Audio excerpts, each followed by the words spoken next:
Hi, today we're going to learn how to use the Roti Maker. The Roti Maker is actually a very useful device, especially if you don't want to waste too much time making rotis, or if you're really in a hurry or your skill levels are not that high to actually use the traditional roti making methods.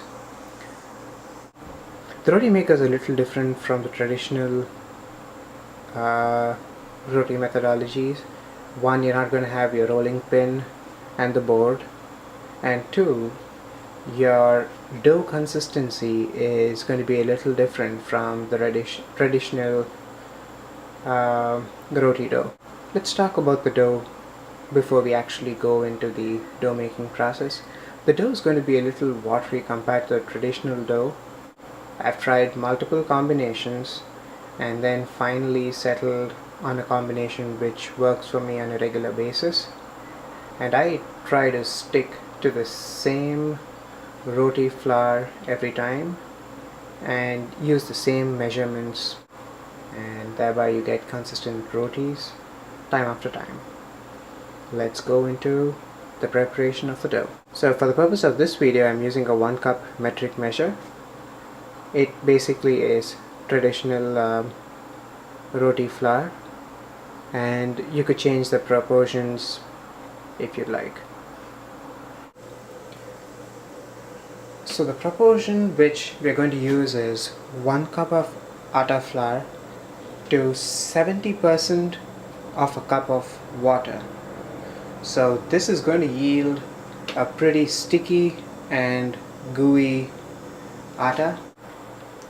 With this proportion, what happens is you would be able to press the rotis with ease, thereby resulting in consistent thin rotis. Okay, in addition to the roti flour and water, we will be adding half a teaspoon of salt and 1 tablespoon of oil. So let's see how that goes. Now that we've gone through the atta, the proportions, let's start adding them into this bowl and mix them together. I generally prefer adding everything at once and then mixing them, but few people prefer adding the water a little more slowly. I'm just going to add everything at one go. There we go, we have the atta, we have the water, the salt,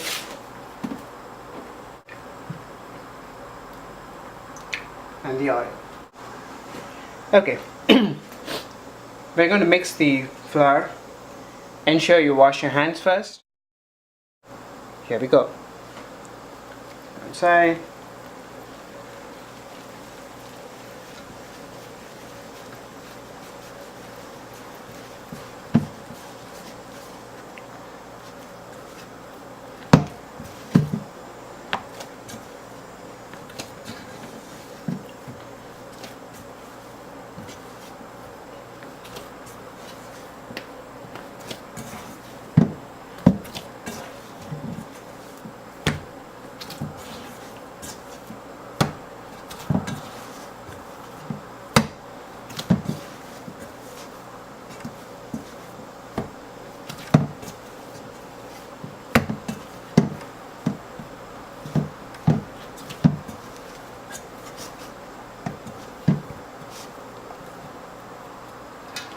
And that's it.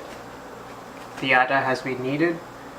What I do additionally, I use a piece of wet tissue and I cover the atta for some time, so around 15 minutes to half an hour.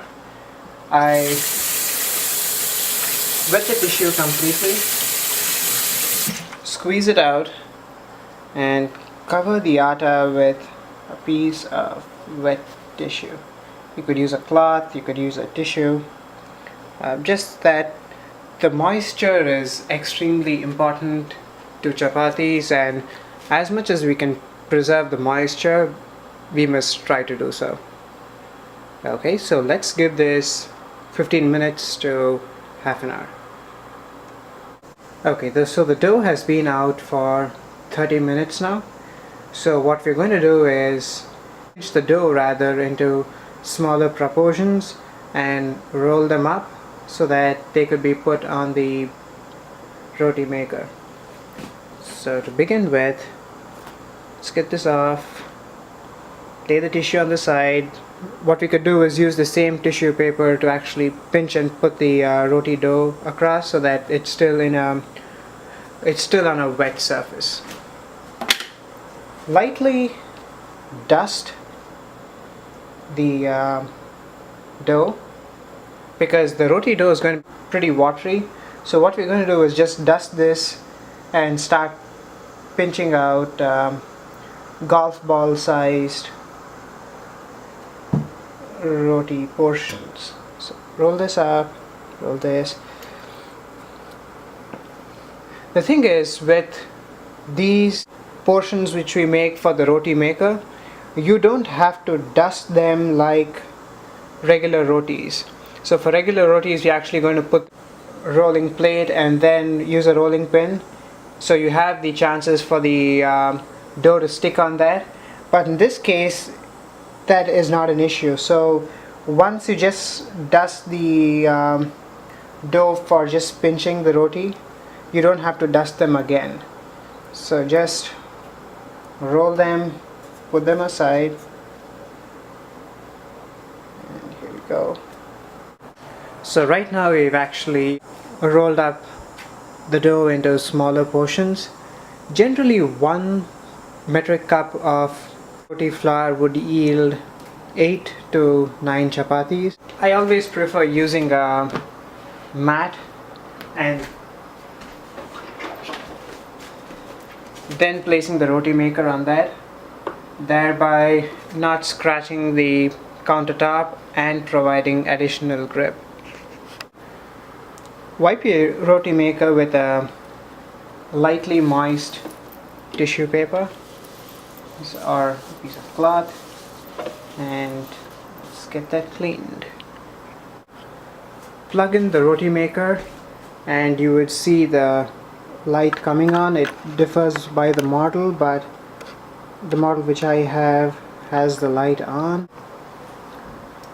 I generally prefer not to use oil on the roti maker, though the product advertises that you could use oil. I just use the roti maker for the pure purpose of making rotis, and if I want to use oil, I just use a non-stick pan for doing so. Let's wait for the light to go off. Okay, so the light has now gone off.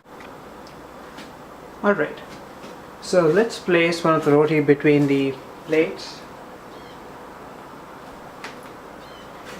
You take the dough, put it a little on the higher side, put it in,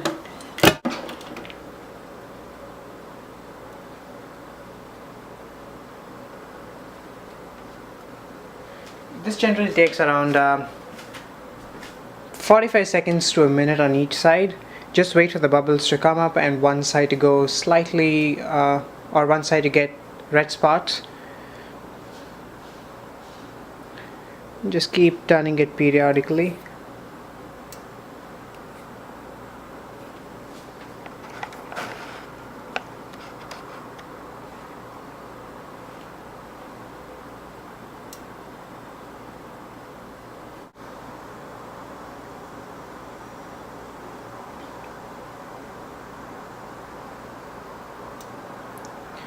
So now if you notice on the other side, you'd start seeing light brown spots, which is a pretty good indication for us to turn it. Allow it on this side for around 10 seconds to 15 seconds. Let's see. Just keep turning it. And then the magical moment.